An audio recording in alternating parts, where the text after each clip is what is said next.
Welcome, John, to Titans of Transition. Hello, Joe. How you doing today? I'm okay. It's sunny. So let's talk places. You're in the UK. Do you say the Yeah, UK or Great Britain? What do you guys prefer? England. England. I missed it totally. What part are you in? So London, I can't do it with a reverse mirror, but so it's called the Southwest, and it's basically like the farming part of England. So Ah, yeah, the but Southwest. Exeter is the closest city, and it's And about 4 hours from London. 4 hours. So is that a 4 hour drive? I mean, you're talking about driving, right? Yeah, Yeah. not train or something. Yeah. Okay. Cool. Well, listen, I'm really happy to have you on the podcast today. And just for background, I found you because I'm a guitarist, I'm an old guitarist, and I've spent way too much time on YouTube perusing different material. But and there's a ton of people out there producing content, but I really connected with yours, and we'll get into that a little bit more later on. But I'm just kind of curious. I thought it would be good because to really drill into what it's like these days to be a working musician. Because when I was growing up and when I started playing guitar, I had my dreams of being a rock and roll star. And I always thought that, well, I have to get a band and we have to get sort of known, get some music out, and maybe a label will pick us up and then everything will be like Nirvana. Well, not the band Nirvana, but it'll all be wonderful. But it's very different today. And so maybe just talk to us a little bit about that. We'll get into your background later on, but I thought it'd be nice to start with kind of what you're doing, what's part of your business right now, the elements of it. Okay. So essentially, on the weekends, I guess my job looks a lot like quite a lot of professional or semi-professional guitarists at whatever level. So that would be kind of playing in function bands for mostly like weddings and that sort of stuff. Um, and like you say, I think growing up, maybe that wasn't the dream at all, and maybe you'd think, uh, you know, the traditional route is mostly what we hear about, and things like getting signed, all those things that you talked about there. But the reality, I think, is probably for most people a little bit different. If you are doing the thing and you're not part of like the less than 1% that do that traditional route, I think probably the lion's share of musicians tend to be either doing kind of function gigs or touring at various levels. And then there's a lot of folks that I know that do kind of like the online studio kind of stuff. For me, most of my time is spent kind of making videos in my bedroom.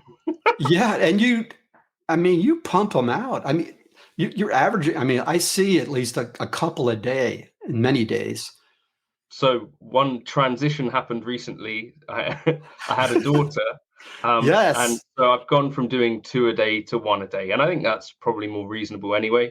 Yeah. Um, but since about 2019, I was doing two, sometimes three a day. Um, but the main reason I do it, to be honest, is just so that I have an excuse to play guitar and create something every day. Um, but yeah, Yeah. So since you're doing it anyway, you figure, well, why not? Right? Why yeah, not put it out there? And again, talking about what it means to sort of make a living this way. There's multiple streams of income. I know you have obviously people used to think you could make a lot of money like AdSense revenue off of YouTube. That's not so much the case now until you get really enormous. But you also have a Patreon page. You also hope people will buy you a coffee, make a yeah. donation. But why don't you talk about some of the other things you do? Okay, yeah. So uh, before lockdown, I would say most of my money was from the kind of function gigging, and so the thing with that is that basically you have like a limited amount that you can do, right? You can do maybe 5, 6 gigs a week, and that involves a lot of traveling generally around the UK. I used to, be driving to and from these gigs, and you get back home at like 2 o'clock. Once lockdown happened, I kind of it happened hand in hand that the online stuff had kind of started to grow to a level where they were starting to meet in the middle. And so basically my streams of income are, as you say, the YouTube ad revenue, Patreon, the buy me a coffee thing, the gig money, and then I guess I also sell presets for like the bits of gear that I use. And then a tiny bit of money occasionally comes from companies who sponsor, like they might, ask if I do a demo of a piece of gear, and I generally say no to those or don't respond. And then actually, True Fire? True Fire as well. True Fire, yeah. That's a nice thing as well. So they came to me, I think, because of Keith from 5 Watt World said, this guy does a thing. And it kind of made sense because there's a mixture of stuff on my channel from kind of like I try to do 2 lessons a week, basically, or lesson type videos. So it's not all just based on gear. Hopefully some of it is sort of useful for someone.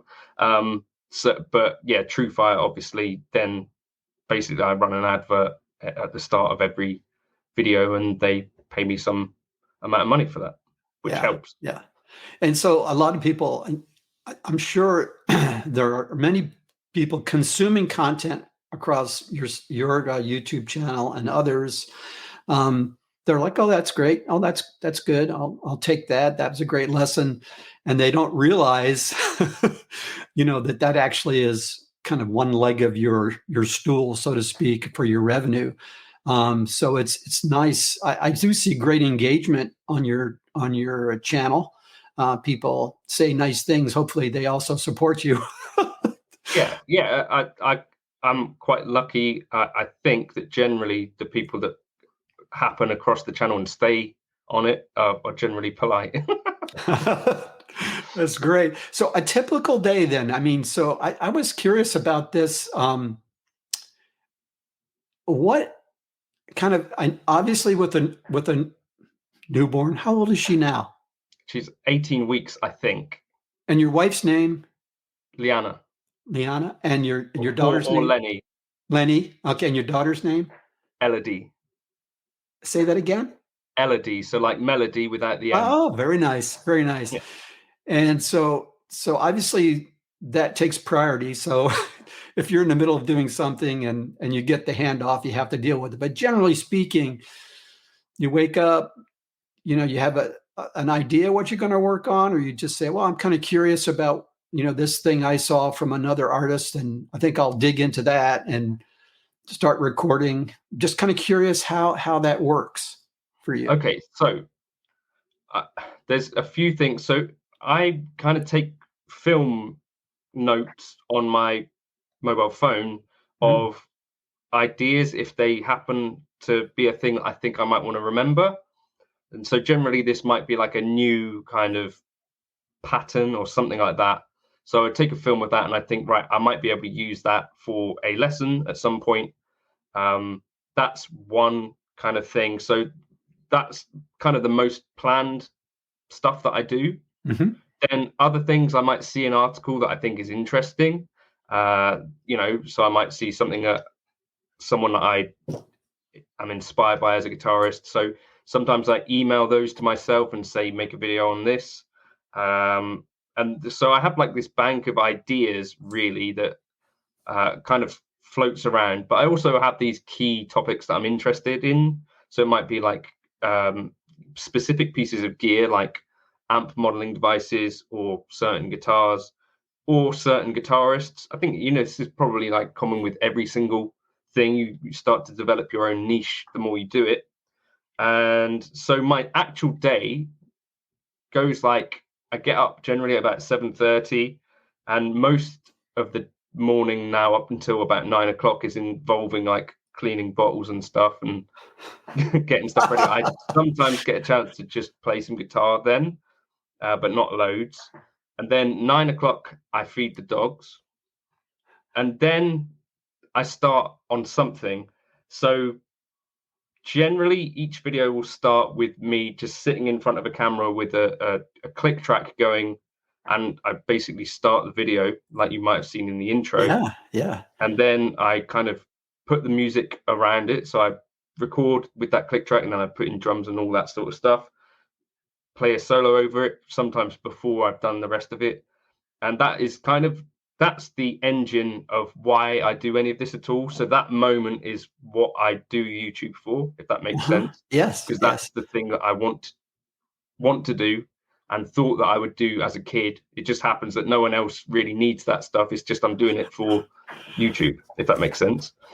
Well, Okay. I think I disagree a little bit. I think a lot of people get value out of that. I mean, it seems But like, it's not like the traditional, like someone gave me a brief and said, "Oh, do oh this." yeah, It's just yeah, whatever. It's just like a bit of creativity, and a chance for me to play guitar every day, basically.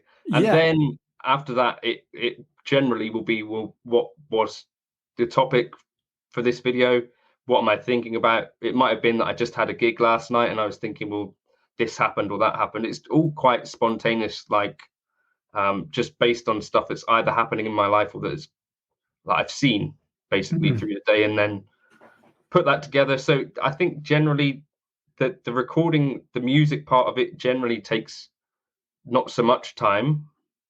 And then the next part, mumbling to a camera and then editing it together takes a bit more time. So it maybe takes sort of 2-3 hours overall, sometimes less than that, sometimes more, depending on how involved it might be. And if it's sort of the lesson type stuff, there's often then like quite a lot of work that has to go into creating the stuff that people can then, follow along with and all that sort of stuff. So that's kind of, then that's the video for the day part done. Then I have to go, I take it all downstairs and then I upload it from there and create a thumbnail and that sort of stuff. Yeah. And sometimes actually I can use that moment if I was, for instance, working on new songs. Sometimes I would use, so for a gig, for instance, I would use the first part of the video where I do the creating music stuff. I might take an idea that I've been working on, like it might be a song by Prince or something, and just sort of sneak it in.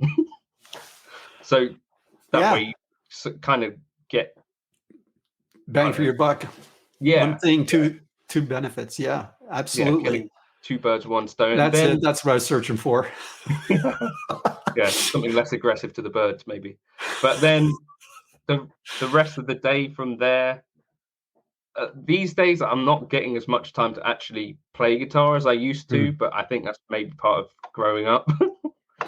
So then answering questions for people via email, that sort of thing. Does that tend to be late at night? Stuff. Sorry? Does that tend to be late at night?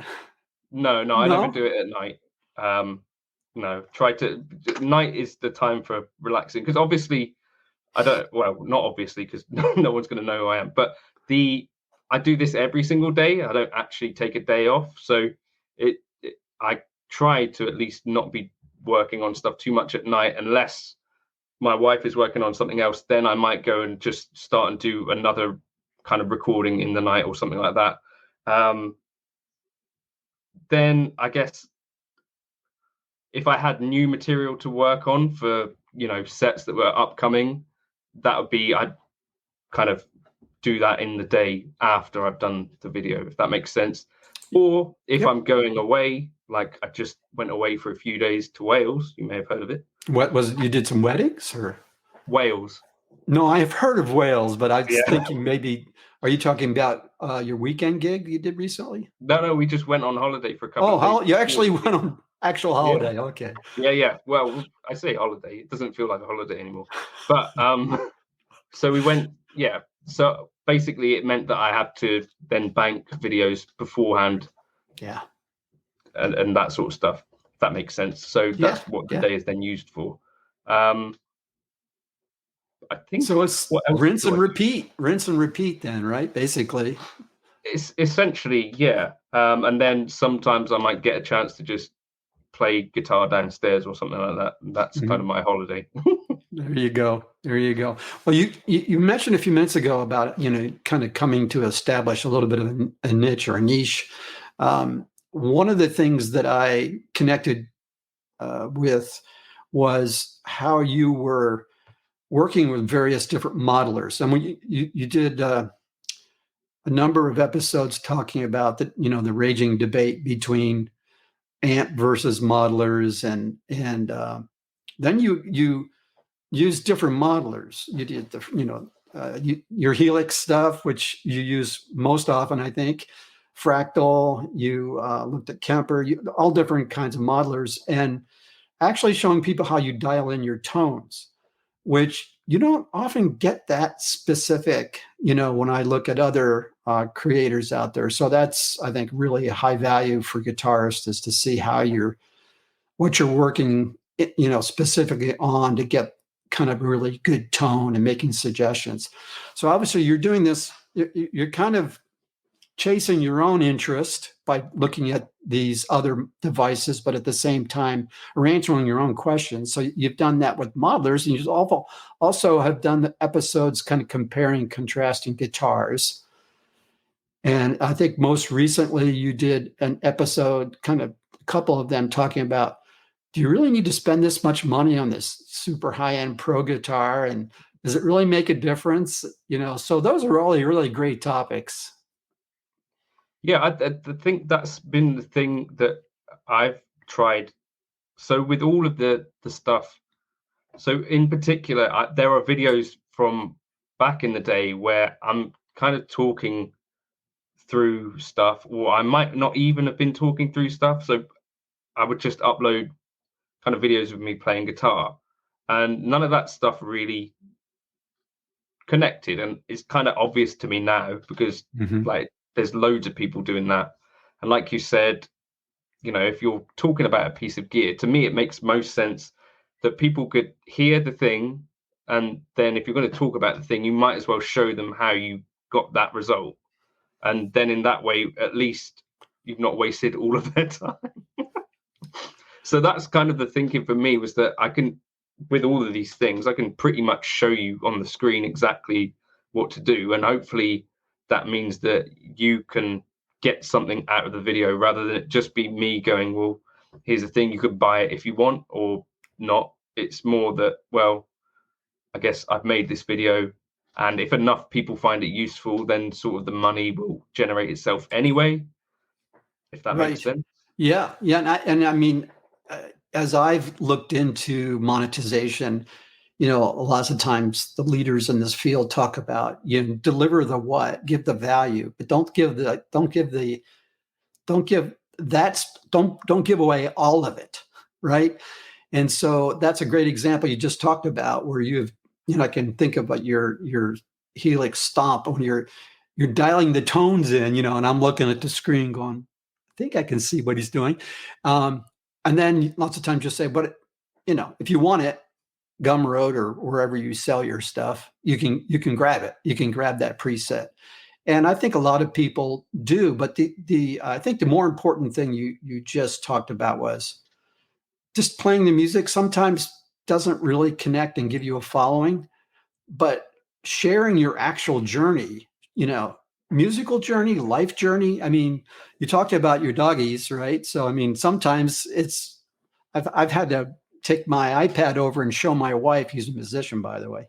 And I said, look at these dogs jumping up in his lap when he's trying to play, which I think it connects, it really connects to people. There's a human being on the other side of that TV screen or that computer screen. I think that's a thing as well that people often talk about, and I think it's an easy thing to try to get across, but I think in so many ways it's also super easy to get a bit wrong. Does that make sense? Like, it's I know people probably know it, but I think you have to find your way to actually doing it where it doesn't feel super forced. And yeah, I get people sort of ask about various things, like should they start YouTube and stuff like that. And for me, the answer is that absolutely my life would have been totally different if I hadn't. But equally, I couldn't recommend to anyone else that you should make 1 or 2 videos every single day. Like, it seems, I'm lucky to do 2 a month.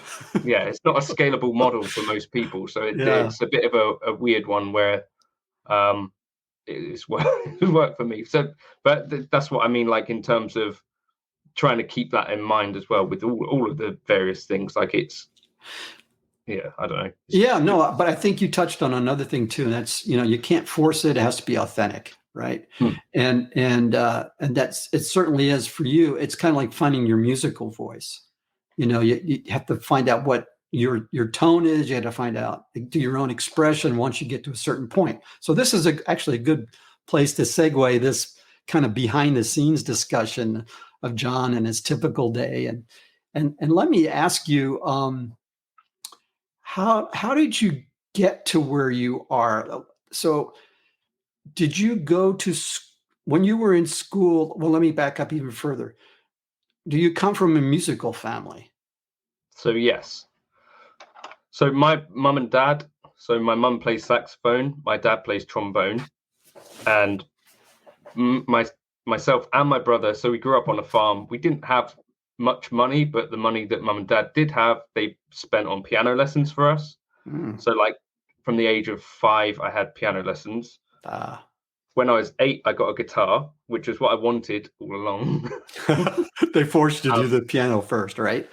Yeah, because we had a piano house, and I'd already created a dent in my dad's guitar when I was 4, and he didn't let me play it after that. I think they also bought me a ukulele, but I hit my brother with it, so they broke it. Right. So then, age 14, so I did like the traditional. In the UK, we have grades for piano, if that makes sense, like exams and all that sort of stuff. I did up to grade 6 by the time I was 14. It goes up to grade 8, and then that's like whatever level. And at that age, 14, I decided that I'd rather practice guitar. And so I think because I don't know, read things about people like Steve Vai and Joe Satriani and people like that they had to practice a lot. So I just decided that I'd practice for 2 hours every day at age 14 and fit the rest of my life, like revision and skateboarding, around that. At age 18 or whatever, I went to university and did commercial music, it was called, but it was a waste of time. So I dropped out of that after 2 years because I didn't learn anything. It was just a waste of money. Anyway, and then I went and worked at the supermarket. So that was a transition. That was a supermarket transition. All right. Yeah. So John, were you like singing songs to the patrons as they came in at the supermarket? No, but I did still have. So I think I bought a proper computer that I could record with and do the music stuff that I basically do every day today. But I did it from about the age of 16, because my parents basically incentivized me to get good grades by saying, well, my brother actually, by saying, if you get an A, we'll give you £100. My brother, it didn't really work for him. He didn't revise. I decided that I'd revise, and then bankrupted. So then I bought a computer with that, which became the thing I would record with all the time. And all through university, and even whilst I was working at a supermarket, I would still record loads of music, but I didn't really have an outlet for it because I was working in a supermarket. But I would occasionally like put stuff online, like I think SoundClick and SoundCloud is the other one, SoundCloud, which came later. And I'd occasionally like say to people, well, this is some stuff that I've recorded, like people do. But yeah, so then, working in a supermarket, then I got another job.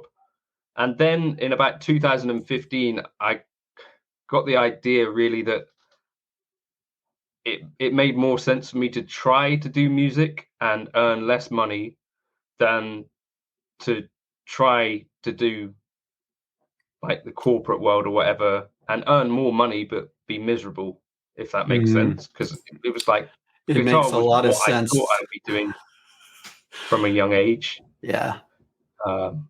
So I then basically started on the road that I'm on now, and I think in my first year I made like £5,000. Yeah. But I lived at Yeah. home at the Yeah. time. I lived at home for quite a while, but luckily my parents were kind of supportive in that way, and it's worked out eventually. Yeah. So that Wait, what actually. was the question? So the question really was, how did you really make this transition? That's the question I have in my mind. Okay, yeah. And you've Yeah. taken us through your journey, but that one point where you said, I decided that I'd be much better off pursuing what I wanted to do. I'm putting words in your mouth now, music, rather than do the corporate thing. So was that a sort of an epiphany? Did you get the bright sunshine on your head, or did it take a while, or was it just like you knew it in your gut? I mean, how did that conclusion come to you? So I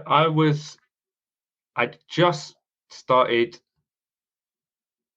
Well, I think it all sort of happened at a similar sort of time. But so I was in an originals band at this sort of time, but you'd only do a very limited amount of gigs for this sort of thing in the UK. So when you're chasing this idea of being like in a signed originals band, so I worked a real job alongside that, but I would go stay at my friend's house, and we had some relative level of success. So we were on Tom Clancy's Jack Ryan. We were actually Oh, our music was used during a suicide bombing at a cafe, which is it's what I always dreamed of. And what else? Various kind of bits and pieces like that. But the yeah. money for that sort of stuff was always very slow to come through, because if it's Mm, royalties and that sort of stuff, yeah. it takes a long time. And alongside that, I'd started going to some open mic nights and stuff like that in Exeter. And from that, a few opportunities sort of came. And in my job previously, I had to travel and kind of stay in various places around the UK.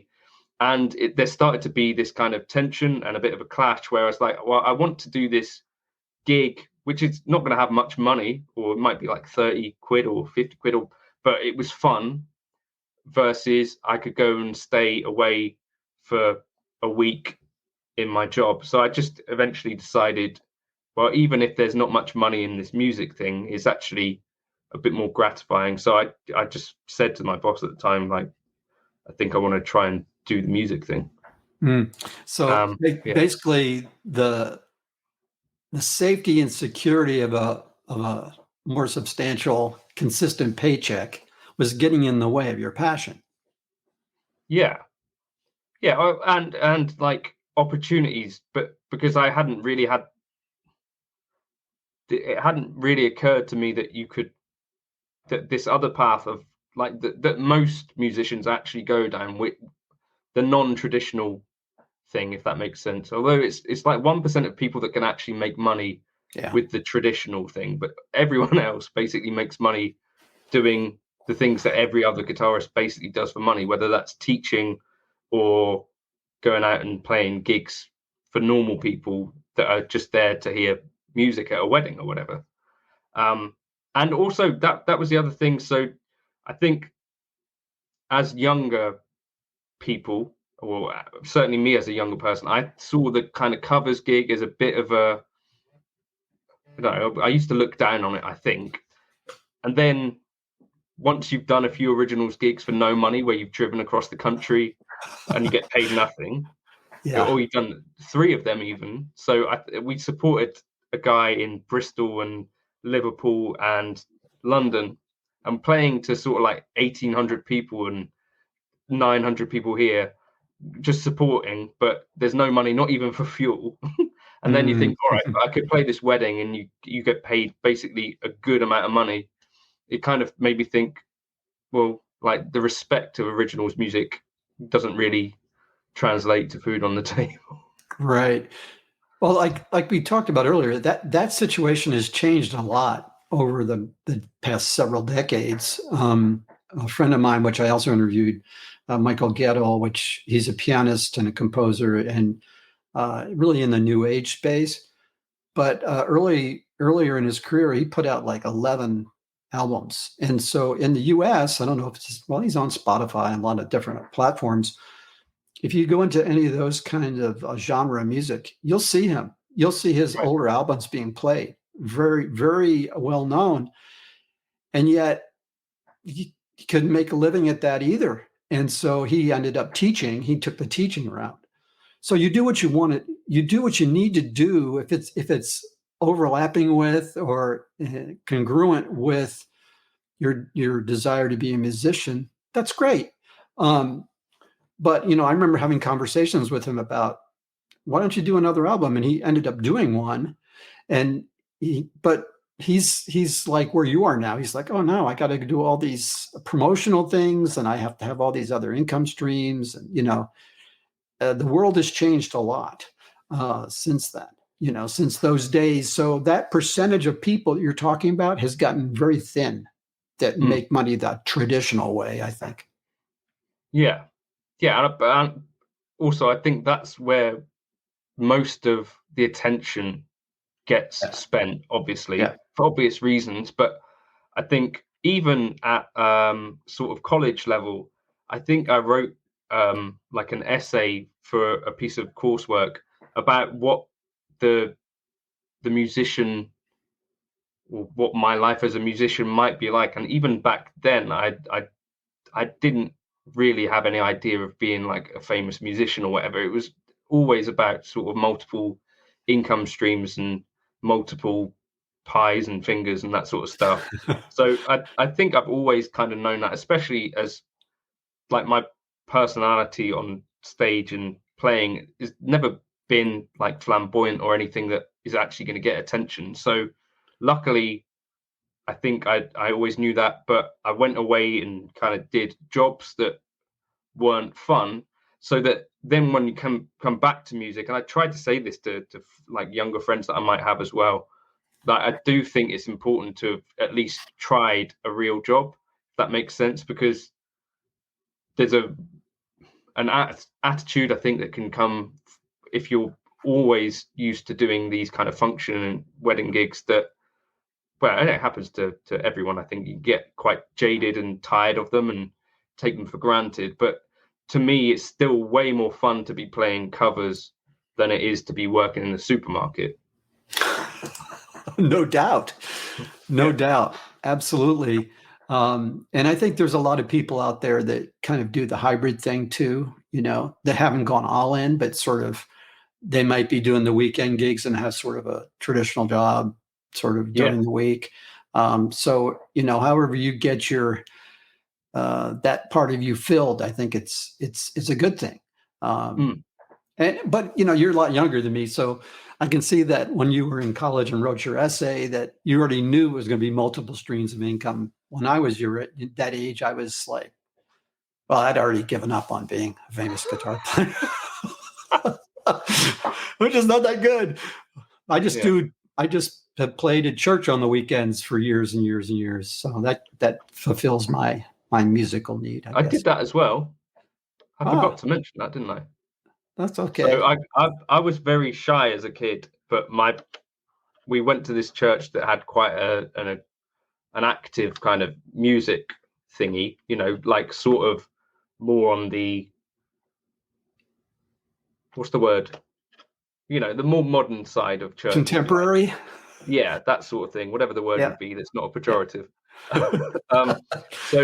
But they were quite like accepting and encouraging, and although I was pretty shy, so I sort of face forward instead of to the audience. Your stage presence is what you're getting at, right? That wasn't a thing for me, but yeah, I got a chance to. I think that is kind of important as well, and that's one of the things that people outside of the church, I don't think there's as much opportunity for that, for whatever reason, because there aren't, just church bands is a thing, isn't it? So I played bass for years in a church and guitar, so that was kind of helpful, I think, in terms of getting used to actually playing with people. And I would say, if there are people out there that have had, like you have phases where you go away from playing in a band or whatever. I think at any stage where you want to come back to it, it is, I think, still really rewarding and fun. Even, yeah, especially for me, like it's just the weekend stuff is, I don't know, it kind of makes it make a bit of sense. Well, and I have to say that, when I was quite young, like we call junior high school here, I had a little bit of, we had a little band playing, Clapton and Jimi Hendrix, kind of destroying those songs in our own unique way. But I never really knew how to play with other people until I got schooled. We've lived in a number of different places in the U.S. When we were at a church in California, there was quite a professional bass player there who taught at Berkeley. And I remember him in the middle of rehearsal turning to me and looking at me, giving me the look. And later on, walking up to me and said, "No, Joe, just because there's 6 strings doesn't mean you have to play every string on the chord." And then he would say, "I think you need to learn more inversions." Nice. He would also turn to the the leader, the worship pastor. She was excellent on piano. And if Nancy watches this, or Michael, I'll get myself in trouble. But he would look at her, and you know what bass players say to piano players: "Get off the bass line," right? All right, yeah. Yeah. So anyway, I learned a lot about how to play in a group at church, so that, I think however you get that, it's a very different thing than playing in your bedroom or playing, for your own enjoyment, to know how to play with others. And so anyway, that was sort of an interesting segue. Sorry. No, I enjoyed it. So let's talk, let's kind of take a different direction here and sort of go back to, this is the question I ask to just about everybody that are my guests. It's usually framed at, what are the lessons learned, or what advice would you give to your younger self if you were starting all over again, based on things you've learned? I know there's always more to learn, based on things you've learned. If someone was kind of thinking about a career in music, or thinking about going in this direction, what are some key things that we could tell them, that you could tell them, John? Okay, so the first thing is that people like young people, if that makes sense. So this is something I've kind of realized now, but I don't think that university is, if you're going to go down the route of musician and that sort of stuff, is necessarily the most useful. I think if you can get involved with people that are playing music that are older than you, then that is at least as useful, that are making money doing it, if that makes sense. That's at least as useful as getting into secondary education in it, unless you need a degree for something. But in any case, you might as well just do a degree in that rather than in popular music. That's been my experience of that. And I've got a friend who's actually at the age where he would have been at university, and he didn't do that, and instead has been sort of gigging. And I don't know if it's maybe just an isolated example, but for me, it looks to me that he's quite a lot further down the path than I would have been at that age, because obviously it took me out of university and then starting basically back at zero anyway to get back to that level, if that makes sense. So yeah, I think if you can get involved whilst you're still young, people do like young people, and that's a thing. yeah, like definitely. young people in a band. Yeah, I think mentoring, that sort of thing happens, right? And people are looking for people to mentor. It's just the way the world seems to work. So that'd be that. I'd say do things rather than overthinking things. And this is I was not the most outgoing kid, and I know there was a jazz school at my band that I never got involved with. There were various bits and pieces that I just didn't get involved with for whatever reason. And looking back, probably I'd have been in a better position if I'd said yes to a few more things. And whatever your reasons for not doing a thing are, there are probably a bunch more reasons why you would benefit if you said yes to a few different things, if they're positive things, obviously. So I had this thought. I mean, is this kind of in that space? So why would you not do a thing? Is it because you're playing it too safe, or could there be other reasons? It could be that. It could be that you're generally shy, or it could also be that you're waiting for things to be in a different state. So this is a thing that maybe I thought as a kid that I would work on something for this long and then suddenly opportunities would start to happen. Actually, that's not how things work at all. It turns out that as you put yourself out into the world, kind of opportunities happen and you grow along the way. Like the journey is where the growth happens. It doesn't really happen so much in isolation. And that's been true with the YouTube stuff as well. I could think, like my production quality or whatever is not good enough. I'm going to wait until whatever. But actually, probably whilst you're still working on your thing, people aren't going to find you that much anyway. But as you go along the journey, people are following you along for the journey. It's just a thing, you get better at things as you go. I think that's the case for everything, right? Right. I think that's been my experience in other areas as well, is that we tend to not want to step out until we think we've nailed it, and really give way too much weight. I mean, you have to practice, you have to work on your own craft. But if you have the mindset that you're going to do it all in isolation, and then you're going to step out and kind of hit the crest of the wave and surf your way in, it doesn't work that way, because there's a really large percentage of my experience of a positive feedback loop of being together and getting honed by just doing the thing with others in the real world. Does that make sense to you? Yeah. Is that resonating? Yeah. I think it's just not being afraid, or just whatever the thing is that's meaning that you don't necessarily go out and go to an open mic night. That again, the open mic night / jam night is for me where all of the opportunities kind of came from. And I'm assuming that most people are interested in doing the work at home anyway, particularly if you're like me, where you kind of you didn't really want to go out loads, or you're a bit shy, or you're obsessed with guitar or whatever. But going out and meeting people in these various circumstances, so whether it's an open mic night or a jam night, that sort of stuff is where stuff happened. Or equally, the online stuff,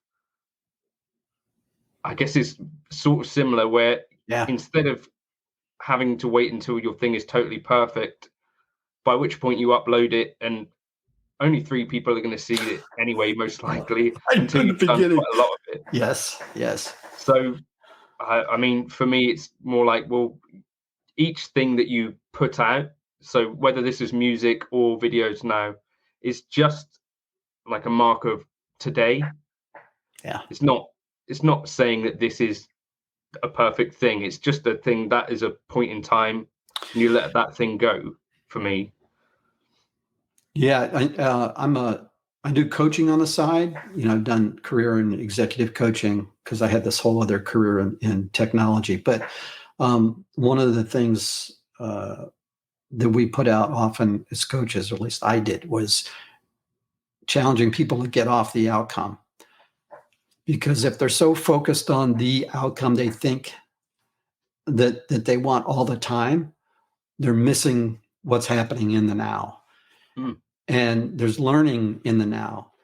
And you don't really have the best vision for what the specifics of the outcome are going to be anyway. Because as you go through the journey, you change what you want. You get clarity on what that looks like. And I imagine that's happened for you too, as you now you're dad, so now You've got to factor that in. And that's part of your overall best outcome, right?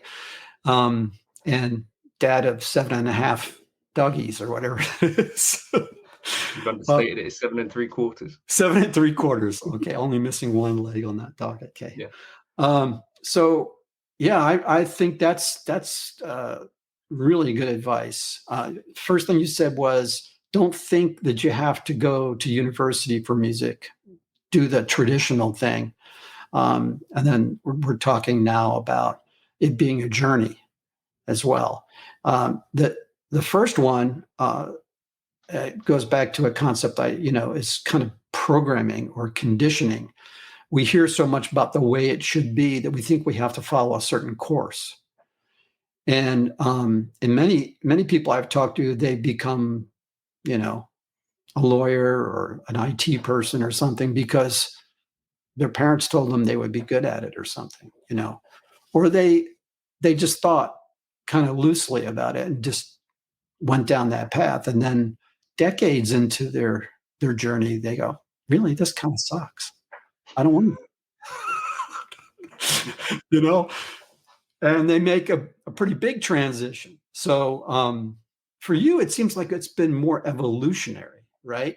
And you might have taken some other turns and maybe shifted things a little bit based upon what you've learned along the way. But you pretty much were pointed toward music from a very early age, except for the grocery thing for a little while. Yeah, well, that's the music kind of was always there, but the university thing really kind of knocked me off that path rather than anything else. That was, I guess, I made some really good friends there, but I think in general, but actually it was probably a fair reflection of the industry as well, in terms of, a few people at university probably is going to benefit quite well, and maybe those folks are going to get into touring bands and stuff like that. So there are people that can thrive in that environment, but I don't know. It's just for me, it didn't really work.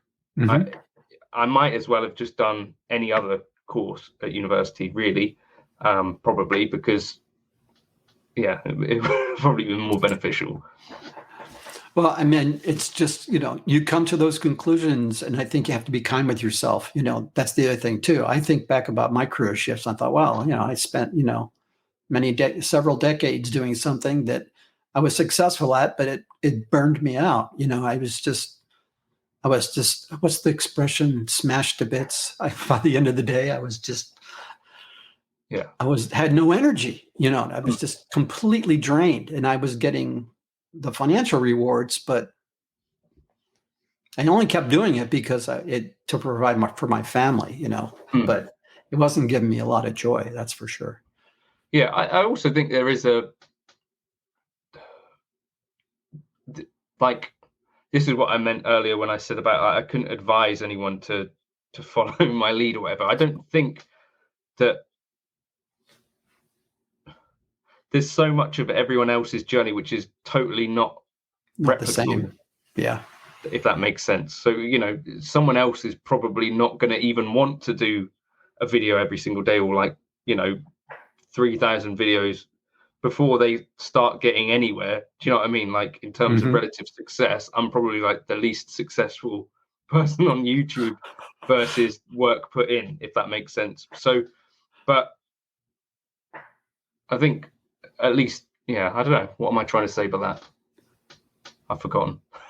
Well, I think what you were saying was that giving other people advice in context of your own unique journey is a little bit, you have to think about it a little bit, because not everyone's lives are the same. Not everyone's wired the same. They're not, the situation's not the same, right? Yeah. The thing that I've found that I think is universally true, probably, is that if you're going to get good at a thing, you have to find a way to make it consistent. So you make it a thing that you are consistently going to try to do. And I had another thought. This is gone. That's what editing is for. Well, I'd like to say you have to consistency. And then what am I doing? It's just gone. That's fine. But I think you have to be intentional about things. And I think also that you talked to us earlier about the pattern you have, the daily pattern you have, right? So you have an intention to your own development, and you've established a habit to doing that. And that provides you with the structure in order to continue to work on your mastery. Did I ring a bell? Go ahead. Come back. Yeah. Okay, Then go. yeah. The other thing, so what, and I guess it maybe goes hand in hand with it, but generally with anything, it's going to require like a good amount of work, if that makes sense. Like probably before you hear of people on YouTube, they've probably done a load of work that gradually got them to where they are, or in whatever field they're in. Like there aren't really many overnight sudden success stories, or although we see like things that are viral or whatever, probably there's had to be quite a vast amount of work beforehand. So the thing that has been important for me is having a really easy, clear workflow, if that makes sense. So basically that I can just literally come into the room in the morning, and the thing that I'm working on, I'm not having to set up. There's no kind of blockages. I just do the thing. And I think maybe that's probably the same for other things as well. That if you were trying to get good at a thing, like you wouldn't pack your guitar away every day if you wanted to play it every day. Right. Because it would be a blockage between you and doing the thing. If that anything makes you sense. can do, anything you can do to remove the friction from your intent is a good thing to do. It's having everything kind of the whole hands distance, everything at the ready. And if you took all your guitars and you put them downstairs or some other place, and every time you had to think about it, it's kind of like the workout thing. Well, I have this great piece of gym equipment. It's like 3 flights of stairs away from me, and then on the way up, there's the coffee pot or the tea kettle, and there's the TV with the remote, and you're basically setting yourself up for failure rather than intentionally build your workflow and your environment to support your intention. Yeah. I think as well, part of the thing, if you're going to do a thing with any sort of scale, as in like thousands of hours spent doing a thing, then probably naturally some of these habits will start to form. But maybe if you go into it with the idea, if it's a new thing, that having a workflow that is going to support you spending loads of hours doing it, I think maybe that helps a bit. But that was kind of the thing where people ask me about, how do you do that, or how do you do this, whatever. It's that every single day I just do the thing, and that naturally things have evolved in a way where there aren't as many blockages to doing the thing. If that makes sense. Yeah. Where naturally you become a bit quicker at doing what's going on. Eventually you learn how to focus a camera, which took me a lot of years. And still don't get it right all the time. And that's the other thing as well, is that, as I said earlier, like each day, it's just a representation of the thing. So whether the project is however long, I guess it'd be different for different people. But all the thing is the best you could do in that moment. It doesn't have to be the most perfect thing in the world. And not everyone in the world is going to see what you did anyway. So I try to keep that in mind, that you don't want to block the thing with too many thoughts about, like you said, the outcome. I guess that's the thing with social media as well, where people are concerned about the amount of numbers and stuff. And I try to encourage people as well that it's not really about the success of 1 or 2 posts. It's more about over time. But that's what it's been for me anyway, trying to leave enough things behind that people will eventually catch find up. them. Yeah, having the long view. Absolutely. That's great. Well, I want to kind of pivot sort of as we bring the plane in for a landing here, so to speak, because we've been going for a while down tangents, but I've loved them. Hopefully somebody else will connect with them. It'll be interesting to see what the retention graph is, as to your earlier point. I don't look at that either. That's a scary thing. But so how do people, are there any projects? You're doing your normal things, right? Are you working towards anything else? Or are you just kind of continuing to turn the crank on what you've been doing? Obviously, you have a new baby, so that's a new project. This is one of those things and thoughts. So as you might be able to tell, like I have like certain habits that have formed. The thing that I don't have at the moment a very good idea of is how I would turn things into like a larger project with like more planning, because so all of my music stuff is improvised, so I've become very used to the idea of starting with nothing and quite quickly having something. It's not of any value, but like something, and then but I do sort of fear in some ways that I might be missing out on other things, that if I had a larger project, if that makes sense. So what I'm trying to think about at the moment, obviously right now, I'm just sort of maintaining, is an idea of a larger project in some way. So probably for me, it wouldn't be an album because I don't think there'd be much interest in it, but it might be in something like a course with more of a through line, or something more planned, or if that makes sense. But I'm trying to think in my head about how my workflow at the moment wouldn't really support that, I don't think, unless I'd have to sit down and maybe talk to someone about how I would do it, if that makes sense. Well, you have a huge content library there. The question is there, like, to your point, is there a through line? I'm sure there is, but it's how to work that into your current workflow. Yeah. So there might be certain topics like techniques like legato on guitar, for instance, that I'm sure I've got enough stuff that I could do something on that topic. But I wouldn't want to just reuse stuff, if that makes sense. I'd want to try and present it in a different way. So those are some thoughts that I've got, and I like a bit of a blind spot for me personally, where the larger project, I haven't really got a sense of that at the moment. Yeah. Well, I think that asking your followers. So sometimes the advice I've heard in this respect is to ask them what they're interested in.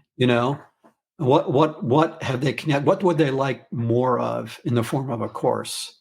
And in a completely different space, I in sort of the leadership management space, I've launched communities, paid communities in that space, and provide services to them, meetings, and facilitate things.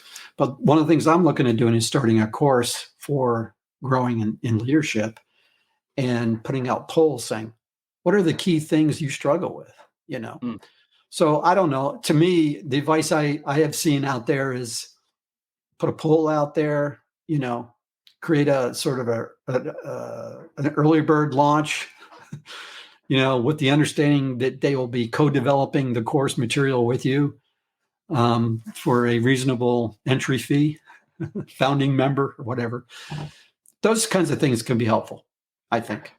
Yeah. For me, I articulated this to one other person. I think the idea would be that I'd start off with one sort of mini project, if that makes sense. So like a smaller thing as a proof of concept, that I could actually do a project that spans like days rather than just one day. So that looking beyond one day for me at the moment is like a challenge, I guess, except for if I bank several things in one day. So for knowing that, I actually got advice from Jack Gardner, incredible guitarist, on this, who had a baby, I think maybe like 2-3 years before. And he said, I wish I had banked some videos. So I kind of took that on board, and then I had like 30 videos that over time I had put away, so that eventually, when I got stuck in hospital for 5 days with my wife and baby, that I had that to fall back on. So I think that probably shows that the ability to bank a thing, it shows that you can look forward a bit long Yeah, term, right? in But it's small increments, right? Yeah, yeah, yeah, for but sure. it's I just Well, that's exciting. I'm sure a lot of people would be interested in what you come up with. So that's my or they might plug. not. It might be a rubbish idea. No, no, enough of that humility. Yeah, It's so great stuff. that is one thing I definitely need to figure out. Well, this has been great. I don't want to take up too much of your time. I know it's quite a bit later. I'm in Florida, so it's my afternoon, but it's getting well into the evening for you. So, how should people reach you? Now, I'm going in the show notes and in this YouTube publication. I also have an audio podcast. I will include your a path to your YouTube channel. Are there other places they should look for you? I think you're on Instagram too, right? Why don't you just call out some of that information and I'll embed it into this? So the main engine is YouTube. So Gotcha. youtube.com/John Nathan Cordy. That has been the thing that has actually been more interesting for me. Instagram is there too, and I kind of post sort of clips and stuff up there, but Mostly YouTube. Yeah, mostly YouTube, and Got it. Instagram to me isn't as interesting a place. YouTube, you can actually hear what someone thinks about stuff, and you can hear 3 minutes of music if they choose to play 3 minutes of boring legato. But yeah, the YouTube became a bit more interesting to me because it was, you could do a longer video, you could talk about ideas, and people could ask you what was that thing that you're doing there, and that could then create another video idea. So it's been quite nice in that way. It's sort of self-perpetuating. But yeah, so YouTube is basically the main place. Well, this has been great, John. I really appreciate your time, and best of luck with the many souls under your roof. I appreciate you making time from some guy that reached out as a little bit of a fanboy, and from an old guy too. See, the age is a thing, but I keep rocking as best I can. Well, thanks for asking. This has been great. So everyone, please encourage you to go to John's YouTube channel and do all the things like subscribe, share, and support his work. It's great work, and I look forward to connecting with you all again soon with the next episode. So thanks again, John, for being on Titans of Transition.